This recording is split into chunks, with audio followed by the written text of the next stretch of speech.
Hi everyone, I decided to change things up a little bit and make this place my office today. It's a beautiful fall day here in Iceland and I'm sitting on the banks of the river that runs through the town where we live. Today I just wanted to share with you a quick word from the book of Ezra that I've been reading recently. It talks about the rebuilding of the temple and Jerusalem after the exile to Babylon, the exile of the nation to Babylon. And as I was reading in chapter 4, it says that some of the enemies of the rebuilding work brought word to the king, and he ordered them to stop. Just think about, they had started the work of rebuilding after an original word from another king, and then they were ordered to stop. Just the suffering and the mental pain of having started something and then you have to stop.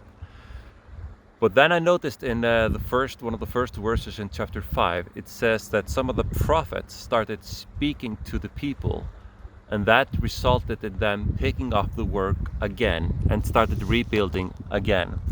And that's just started speaking to me a couple of things. So one is that prophecy brings action. Just think about that. If you receive a word from God, it should lead to some kind of action. This action may be to actually do less work, but it leads to action or change. In Europe now, we've been working on this outreach initiative, and that initiative is in response to a word that was spoken at an Every Nation gathering in years prior, words from Prophet Jim LaFoon and others, and we are putting that word into action. Another thought is this: if you are acting in accordance to a word that God has spoken, you are aligning yourself and your efforts with the will of God. And following that is, if you are working with God, then who is against you? Who then is against you? That is a very encouraging word, because we all experience different things coming against us, but to know that God is with us, that puts the opposition in perspective, to say the least.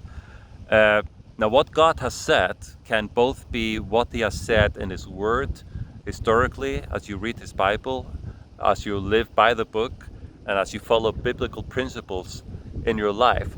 But this word can also be some special word for you, personalized for you, in your life, in your context. So listen to that and go back to what God has spoken in the past and see if that is in the context.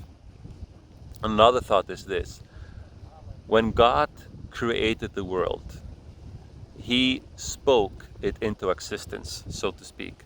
He spoke, and the physical world, matter, responded or even jumped into existence. Now, it may be a bit more complex with you and I, but still it is similar in principle, as we can respond to what God has or is saying. And if we do that, great things, good things will happen. They may not be easy, but God only does and speaks good things because that is who He is. He is good, and He can only do and say good things. So this word has been encouraging me. I hope it encourages you. Much grace to you all. Bye for now.